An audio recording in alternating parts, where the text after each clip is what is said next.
Our first presenter, Dr. Gillian Judson, who I'll welcome up in a moment. She's an assistant professor, and this is all things imagination and leadership. This is all things transformative. And I had the great pleasure this morning of using some of your resources. If you have not heard of the book, A Walking Curriculum, I invite you to walk yourself over later to the outdoor learning store. And they're holding it up over there, right there. Dr. Gillian Judson is an assistant professor in the Faculty of Education at Simon Fraser University. She gratefully works on the unceded traditional Indigenous territories, including those of the Semiahmoo, Katsi, Coquitlam, Kwantlen, Koyukut, and Tsawwassen nations.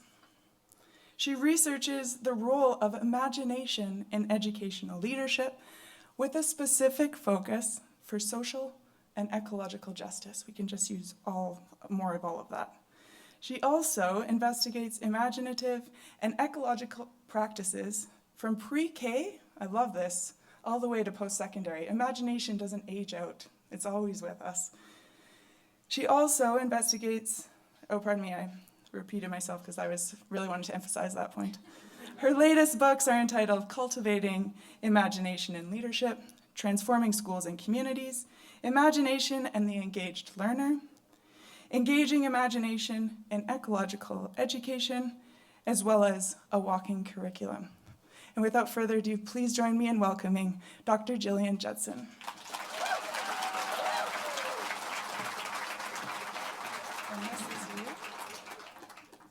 So you don't have to guess what I'm going to talk about tonight, I think.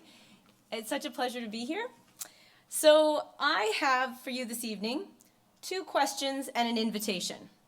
First of all, I'm curious.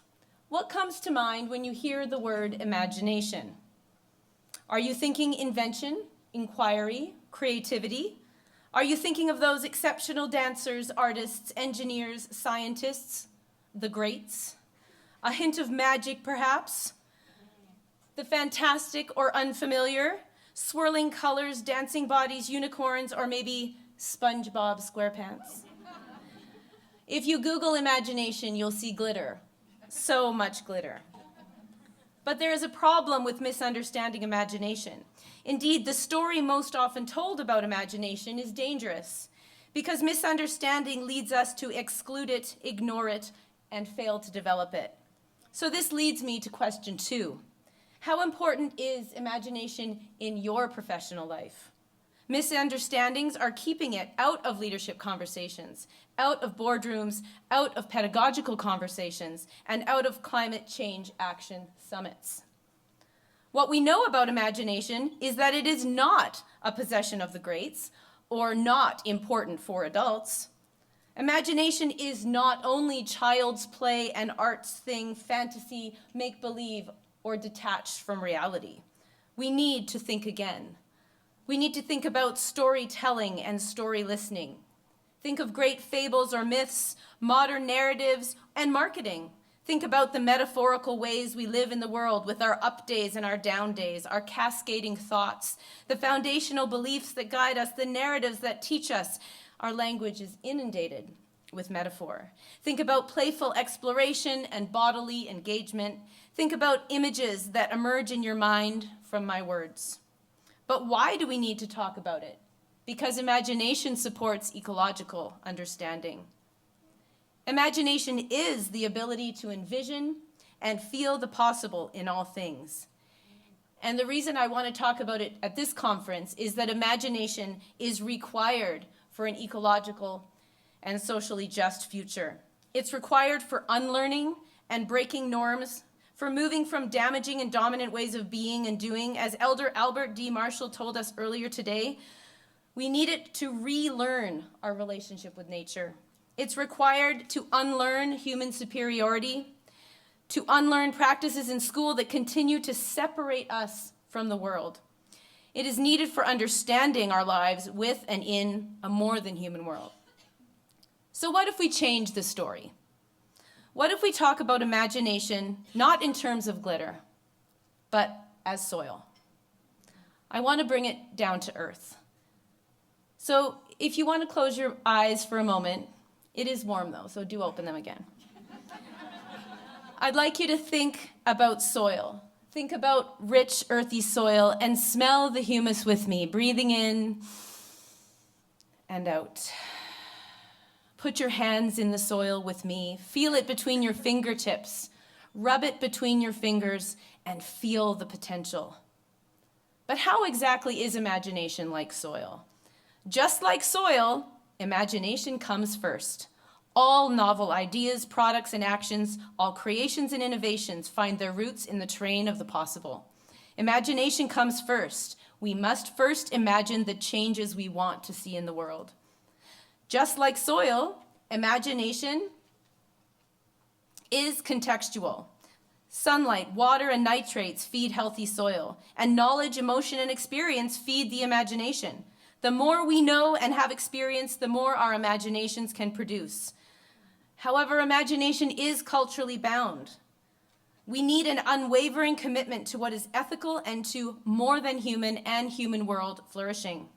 Rather than a failure of imagination, I strongly believe that our ecological crises are a result of a very particular Western, industrial, and extractive imagination. We reap what we sow. Just like soil, imagination is universal. The soil beneath each one of us holds the roots of our individually expressed stories, our learning, our choices, our empathy, and insights. Imagination is not a gift of the few, but it's a feature of all human minds. The ground supports and connects us all every day. And the shared stories are our cultural foundations, our shared meanings and identities. And just like soil, imagination can be developed. Soil is not always or equally fertile. The same for imagination. Imagination thrives in cultures that allow for mistakes and play and can be made stronger. Education matters. Without education to enrich it, little can grow from imagination. We can use tools to cultivate imagination in our outdoor learning to increase emotional connection. We need to work, too, to decolonize a Western and human-centric view of imagination. Haudenosaunee scholars Joe Sheridan and Dan Longboat describe imagination as a characteristic of the world itself. In their words, they say, and I quote, "Imagination is understood to be a quality of mind in settler culture. In Haudenosaunee and Mohawk tradition, however, the same quality is understood to be animal and spiritual helpers manifesting their presence in our lives." So if we consider imagination to be soil, what are the capacities that grow out of it? Well, imagination allows us to understand what is, understanding ourselves, understanding others. Imagination is the source of relationality, and it's the source of empathy. Without imagination, there is no empathy. Understanding what could be, the visions we are reaching toward, the what is not yet, and acting in that direction begins with imagination. Growing ethical and inclusive communities. Imagination offers spaces of shared emotion, shared understanding, and shared possibility. We can communicate meaningfully with imagination because imagination gives storytellers their tools. So, for my invitation, I invite you to become an imagination accomplice with me. I invite you to join the Cultivating Imagination project, leading toward a just future.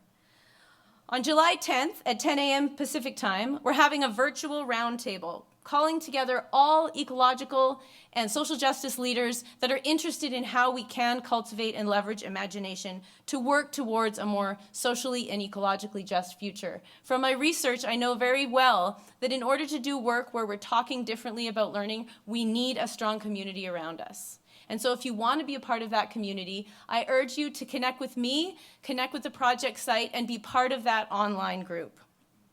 A few final whys, 3 quotes from 3 of the leaders that were featured in the Cultivating Imagination project. Dr. Sean Blankenship says, "Imagination is about recognizing the symphony of voices, human and more than human, ensuring that leadership is not a solo act, but a shared experience resonating with the world around us." Dr. Vidya Shah reminds us, and I quote, "Joy, pleasure, play, rest, and humor are not escapism. They are vital in fostering imagination and are significant acts of resistance in a polarized world." And finally, Dr. Maraima Mikado says, equity leaders must be champions of imagination, using it as a tool to dismantle barriers and paint a world where every student's potential is realized. So I invite you to be more than just an ally of imagination. Be an accomplice. Be a co-conspirator. I invite you to lean in, to think explicitly about how your imagination is crucial to your work as an ecological leader. Cultivate imagination to create an ecologically and socially just future. Thank you.